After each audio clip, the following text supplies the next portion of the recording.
So this is exercise 3.1.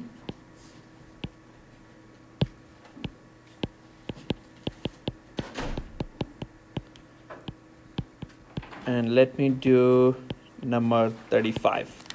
So in number 35, we have a function f of x equal x square minus 2x minus 1. So we have this function, quadratic function, and we are asked to find the discriminant. Okay, we need to find the discriminant of this function, find the number of x-intercept, and also find the solution for the equation f of x equals to 0. Now, what is discriminant? We did talk about the quadratic equation. So we have this equation ax square plus bx plus c equals to 0. This is the quadratic equation, okay? And in this quadratic equation, we find b square minus 4ac. So we all have seen the quadratic formula, right? Our quadratic formula is negative b plus minus square root b square minus 4ac divided by 2a. This is the quadratic formula. And in this formula, this expression b square minus 4ac, this is the discriminant. Okay, so in the quadratic formula, whatever we have under the radical sign, we have b square minus 4ac, and this expression b square minus 4ac is the discriminant. So if you are asked to find the discriminant, then you need to find the b square minus 4ac. Okay. So this is, so we need to find the discriminant here, b square minus 4ac. And what is, okay, a here, so our a is the coefficient of square term, right? So our a is the coefficient of square term, and b is the coefficient of x term, and c is the constant. Now let's find b square minus 4ac, and that b square minus 4ac is the discriminant. So b square minus 4ac equals to, so our b is negative 2, and we have a square for b, so we have this square, negative 4 times a. A is the coefficient of square term, which is 1, times c is negative 1. So this is negative 2 square is positive 4.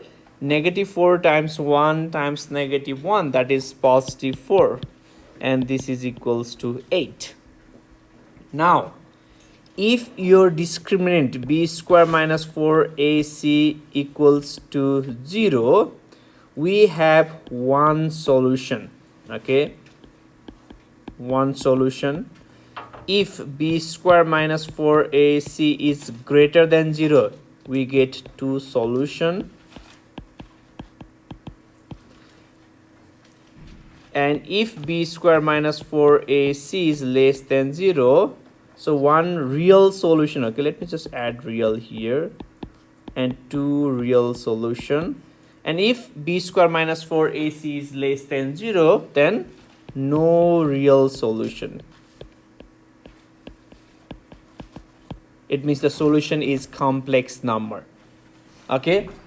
Now, in this example, our discriminant is 8, right? And 8 is greater than 0. If it is greater than 0, what can we say about the number of solution? What would be the number of solution for this case? It would be 2. So we're going to have two solution. Now, what does that solution is when we graph this function? So what is that solution? So we have this function, we graph a function, and we find the solution for this equation f of x equals to 0. What is that solution for the graph? Those solutions are the x-intercepts, okay, like the real 0. So we did find the real 0. So real 0, x-intercept, solution, they are the same thing, okay? So since the discriminant, this is the discriminant, since the discriminant, which is 8, greater than 0, we have the two solution. Two solutions means there is two x-intercepts, okay? That's what you are asked. You are asked to find the number of x-intercept. since the discriminant is greater than 0, we have two x-intercepts. Okay. Now, if your discriminant is equals to 0, we get one solution. It means how many x-intercept? One x-intercept. If the discriminant is less than 0, there is no solution. No solution means there is no x-intercept. It means the graph does not touch the x-axis. Like for example, so we can have a graph. So if we have this graph, at how many point graph touches x-axis? 1 point. So this is the case when your discriminant is equals to 0. Okay, we might have a graph like this. See, this graph touches the x-axis at 2 points, 2 x-intercept. And this is the case when your discriminant is greater than 0. Now, sometime we might have a graph that looks like this. See, this graph does not touch the x-axis. It means no solution, no real solution. We can find the solution, but it can be it would be complex solution. And this is the case. There is no x-intercept. Okay, and this is given by the discriminant, and discriminant is this expression, b square minus 4ac is the discriminant. Okay, and number 39 is pretty similar. I hope you can do this one. Other than this, do you have any question from exercise 3.1 or like anything from section 3.1? Okay, now let's go to our new section, which is 3.6. In section 3.6, we have our rational function. We have seen the rational expression, and rational is similar to a fraction. Okay, the fraction is a rational expression. So if we have our function, okay, we have r of x to represent our rational function. Okay, if we have our function r of x equals to p of x divided by h of x, it means you have the numerator, you have the function in the numerator, you have the function in the denominator. Okay, these functions are the rational function. So this p of x is the p function, h of x is the h function. You have the numerator, you have the denominator, that is a rational. So if you have a equation or an expression in a fraction form, then that is your rational. Okay, now let's take an example. So for example, if our r of x equals to 2x minus 1 divided by x plus 1. Now this is the function r function, okay, and input is x, okay, the domain is x, your output is r of x. Now see, we have 2x minus 1 for p of x, and we have x plus 1 for h of x. So this is our rational function. Okay, what would be the case if our r of x is of the type x plus 1 over 0? Will this be a function or not? So our denominator is 0. We can't have 0 in the denominator. It's always undefined. Okay, so we can't have this. So this is not a rational function. This is a function. So here h of x, which is the denominator, it can't be equal to 0. It can be any other function, but not equals to 0. Okay. And next thing, it also tells it can't be constant. Okay, yeah, that's what I mean here. So your h of x is not the constant 0 function. It can be any other function, but not constant 0 function. Okay, now let's go to the example here. So we have this function f of x equals to 1 over x minus 1. Now at first, what kind of function is this? Is this a rational function or not? Okay, our definition is that, so if we have a function r of x equals to p of x over h of x, and h of x not equals to 0, then we have a rational function.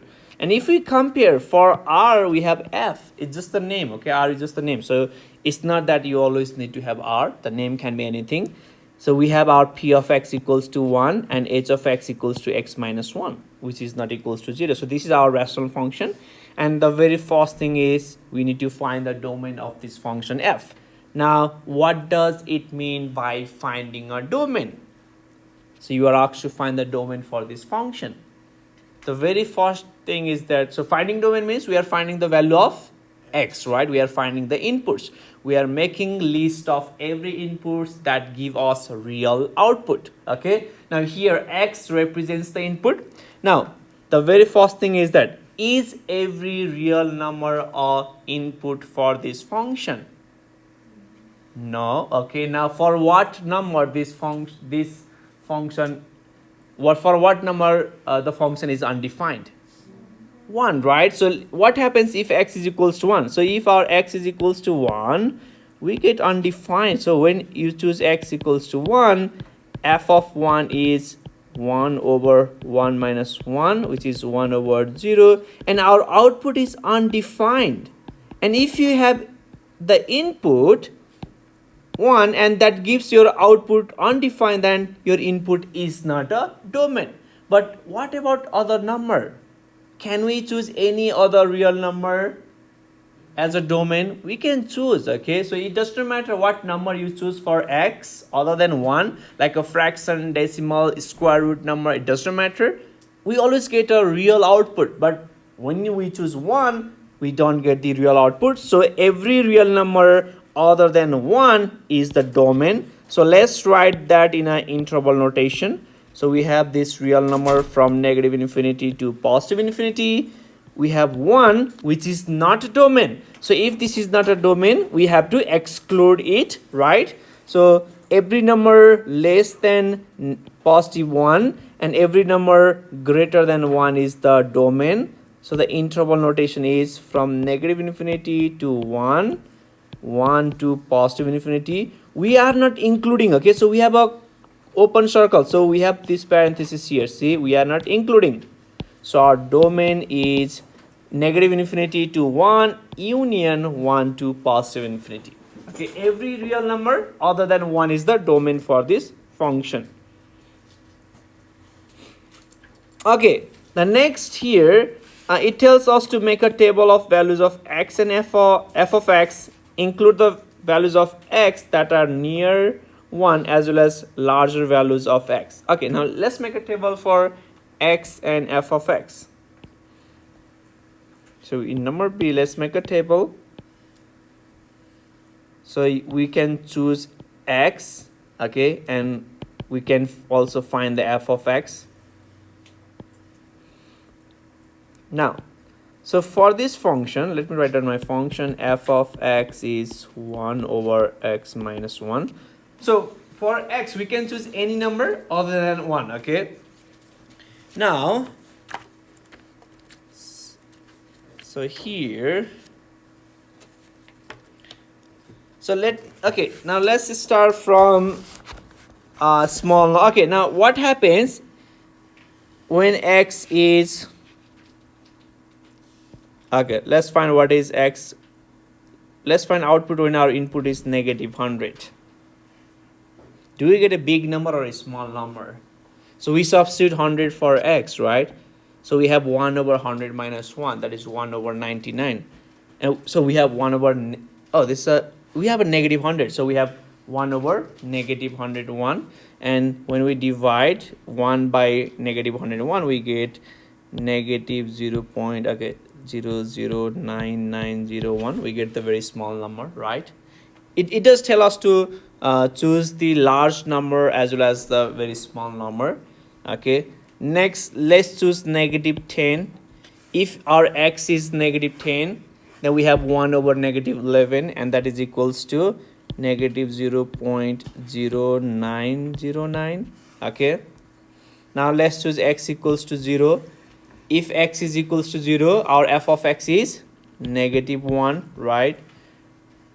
Now let's choose 0.5. If x is equals to 0.5, we have 1 over 0.5 minus 1, that is 1 over negative 0.5, and we get negative 2. Let's choose 0.9. Our f of x is negative 10. So what happens at 1? Undefined, right? So it's undefined. We can just undefined. So let's choose 1.1. We get 10. 1.5, we get 2. When this 2, we get 1. For 10, 0.111. Okay. you all can find this output, right? You substitute this number for, I mean, you can choose any number here. It's not that you always have to choose -100 or 10. No, you can choose any small number, any large number, it doesn't matter. Okay, and you substitute your input for the function and you find your output using your calculator. Okay, that's what we need to do for number B. Okay, number C, we are asked to graph this function. Yes, we need to graph this function. Now we have the table, so we can graph this easily. So let's draw our axis. So we have x-axis, we have y-axis, we have origin. Okay, so we have a -100. Okay, now where do we find that point? -100, -0.009901. So -100 is on the left side, right? All the way to the left. So -100 is all the way to the left, and -0.009. In which quadrant do we find that point? So we are trying to plot this point. We find this point in the third quadrant, right? So our -100 is all the way to the left, and -0.00 is like very close to 0. So let's say this point like very close to x-axis. Okay. Now next, let's plot -10 and -0.09. So we also find this point in the third quadrant. So let's say we have -10 somewhere here, and okay, we have 0, -1.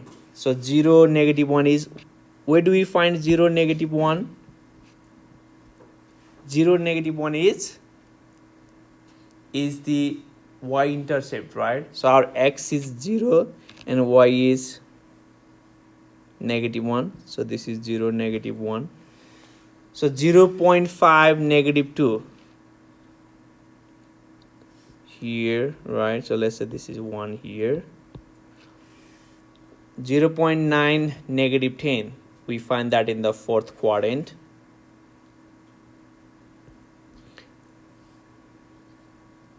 One undefined. Okay, 1.1, that is 10. So one, so we have 1 here, 1 point each, so 10. Let's say this here, 1. So 2, 1. So when the x2, we have 1 here, and 10, 0.11 somewhere here. Now let's connect all these points. So we have this graph. So it goes all the way down. Okay, it never crosses 1 because the function is undefined at 1. Okay, so when you extend on the right side, it never crosses 1. Okay, and we can draw a vertical line here at 1. So if we draw a vertical line at 1, like when you extend this graph on the right side, the graph, it's very close to that vertical line, but it never tosses the vertical line. Okay, because it's undefined. And similarly on the other side, the graph is, it goes all the way up, but it never tosses this vertical line. It never touches.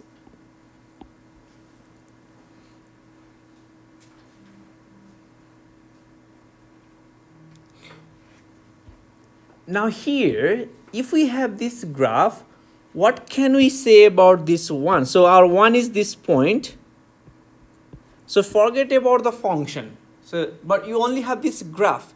Now what can you say about the domain for this graph? So what can we say about the 1? So 1 is the point where the function is undefined. Okay, like it doesn't matter, like if you extend your graph, now here, if you extend this side of a graph or this side, they never crosses 1. Okay, so every number you can extend all the way to the left, you can go all the way to the right, but you can't cross that vertical line at 1. It means 1 is not a domain for this function. Okay, so this is a graph for this rational function. Now let's write down the interval where the function is okay, can we write where the function is increasing or decreasing? Okay, we don't know this point here. Okay, but what can you say about the graph here? So what is happening? when we take x to be very large number and when we take x to be a very small number, what happens to the graph? What happens to the function? So taking large number means you are going all the way to the right. So as you go all the way to the right, what happens to the output? Is your output equals to 0 or it is very close to 0? It's never 0. Okay, like it doesn't matter what x you choose, what number you choose for x, like a very large number, we get an output which is very close to 0, but it's never equals to 0. Yes. Is that like the horizontal asymptote? Now here the vertical line is the vertical asymptote and the x-axis is the horizontal asymptote. We'll be talking about that. Okay. Similarly, as we go all the way to the left, see, as we go all the way to the left, it means as we choose very small number, our output is very close to 0, but it's never equals to 0. Okay. And similarly, so here, so as you're, okay, like as we go up, okay, it means as we choose our output all like very big, our input is very close to 1. Like if you choose a number which is very close to 1, we get a output very close to 1, but it's never equals to 1. Okay. Similarly, if we have an output which is very close to 1, like very close to 1, negative 1 here, then we have this line here. So it doesn't matter like how far you go down, the graph never crosses that vertical line. Okay, we'll be talking about the vertical asymptote and horizontal asymptote, but here, so 1 is the point where the function is undefined. Okay. Now the next here, so after this we have this vertical asymptote here. Now vertical asymptote means these are the vertical line. If you have a horizontal asymptote, these are the horizontal line. Okay, vertical asymptote, horizontal asymptote, these are the straight line. If we are talking about vertical asymptote, then this is a vertical line. Okay. Now, so vertical asymptote, just let me redraw this graph one more time. So we have this x-axis, y-axis, and we have a vertical line at 1. Okay, so we have vertical line at 1 and we have this graph. So this is the graph for the previous function.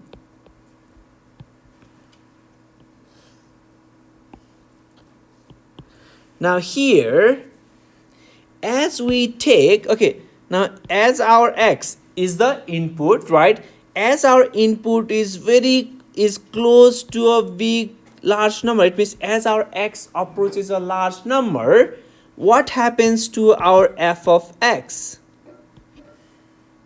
Okay, just hold on, not this one. So as x is equals to 1, so when your f of x, so when our x is close to 1, okay, like when your input is close to 1, what happens to the f of x? So let's see. So we have this graph. It means as you choose your x very close to 1, not equals to 1. Okay, so here I don't have equal to here. Like when we choose our x equals to is very close to some number, okay, what happens to the output here? What happens to the output f of x? Okay, now yes, so now let's go back to our table here. So when we choose our x to be very close to positive 1, so positive 1 means, so when our x is close to 1, so our f of x is bigger. Similarly, if we choose very number which is close to 1, it means our graph, so here, so when we have our x close to 1, our f of x, it goes all the way to the down, right? All the way to the down means it approaches negative infinity. It means f of x approaches negative infinity. Also, as we go very close to 1, our f of x, which is the y coordinate, goes to positive infinity. It means f of x is very large here. Infinity is just the notation to represent a very small number or a large number, okay? So do not get confused. It means whenever we choose our x close to 1, you can take let's say 0.9999. That is very close to 1, right?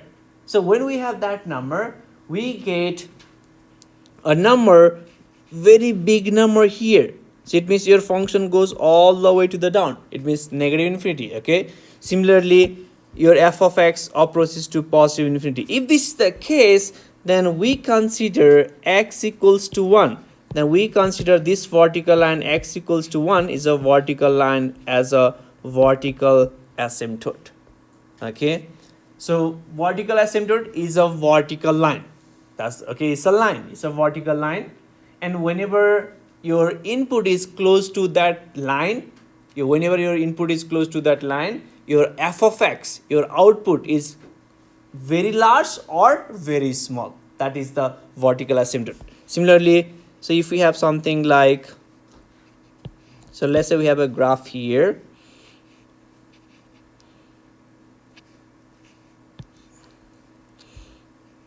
And we have this graph here.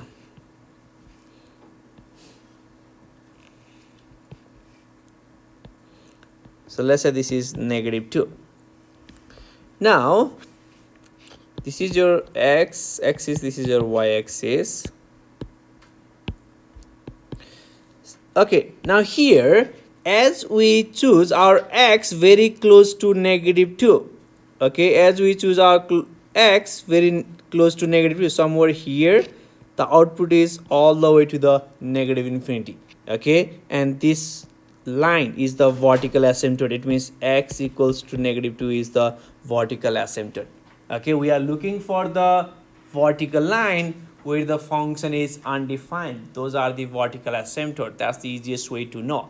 So you have a function, and if you can find a line where the function is undefined, then that vertical line is the